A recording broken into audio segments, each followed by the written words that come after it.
Get ready, start. Mr. Vice Chairman, sir, it was felt for a long time that the Limitation Act of 1908, which had certain amendments, deserved reconsideration in all its aspects. With this object in view, not only regarding this Act but regarding all the Acts that are at present in force, after independence we appointed a law commission to revise all our laws. Sir, the Law Commission went into this matter in very great detail and referring to certain basic principles that have been adopted and certain amendments that have been suggested by the Commission of Revision appointed in the United Kingdom. They have gone through the whole enactment and suggested certain modifications not only in sections but also in articles. I am very glad that the Law Ministry has brought forward the bill on the basis, as the Deputy Law Minister has pointed out, that they have not followed the recommendations of the Law Commission, but in general they have adopted the recommendations of the Law Commission in most of its aspects.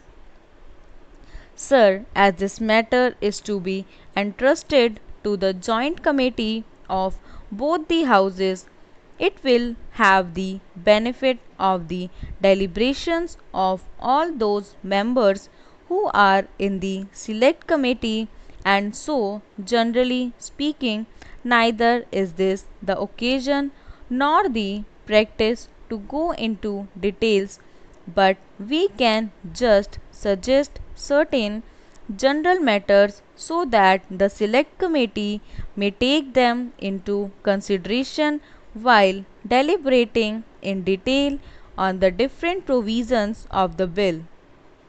Sir, in view of my experience as a lawyer, I feel that the law of limitation is a procedural matter except in certain sections where it confers definite rights on account of possession or certain other matters.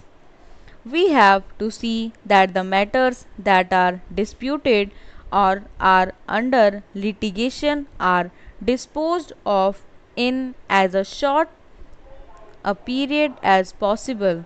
The trend everywhere is that the people should not be kept in suspense either before litigation or after litigation. So, my humble suggestion to the members of the Select Committee will be to see that the course of litigation is as much circumscribed, as much reduced as is possible in consonance with the basic principle of fairness, justice, and equity. To substantiate what I am submitting, I would give an example, and the members of the Select Committee will go into details of the Law Commission report. So far as matters relating to trustees to whom the property has been entrusted, or in case of disability as minors or insane persons and similar cases are concerned, of course, we will have to take all necessary precautions, and if necessary, we can extend the time so that these persons who are suffering under any disability should not be in the long run suffer on account of the provisions of the Limitation Act. That is one of the fundamental things which I hope the Select Committee will bear in mind.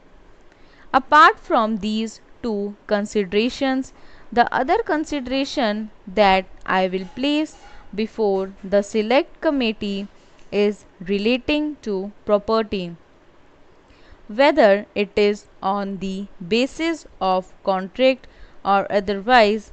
I am glad that they are trying to very much simplify things by including definite categories into a simple form. Similarly, by including petitions in applications, they are trying to cover up a bigger scope, and all these details I need not go into at this stage, but I would request that they get the time reduced rather than extend it. For instance, in money matters, instead of 3 years, I would be happy if it is a case of 1 year. In matters of land, of course, those days when there were big zamindars, big talukdars or jagirdars were different. Now the whole trend has changed.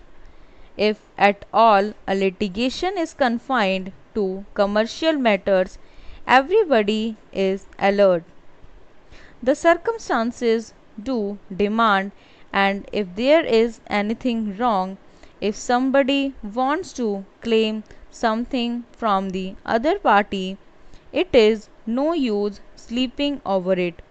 So, the period of limitation should be considered in all these matters from the angle that, so far as possible, let the litigation be introduced or let the suit be filed as early as possible, and accordingly the disposal could also be done.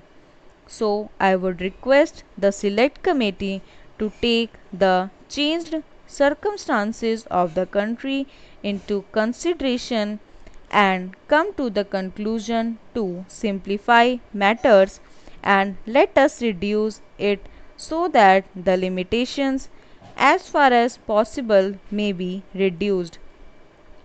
We know that protracted disputes go on, as I have just pointed out, which give rise to different interpretations, as is evident from the Law Commission report, and the different high courts have taken different views on certain matters. That creates confusion, that creates difficulties. Unless either the old decisions, there is a clear decision of the Privy Council, or at present there is a clear decision of the Supreme Court, difficulties would arise. So I would suggest that all these cases should be taken into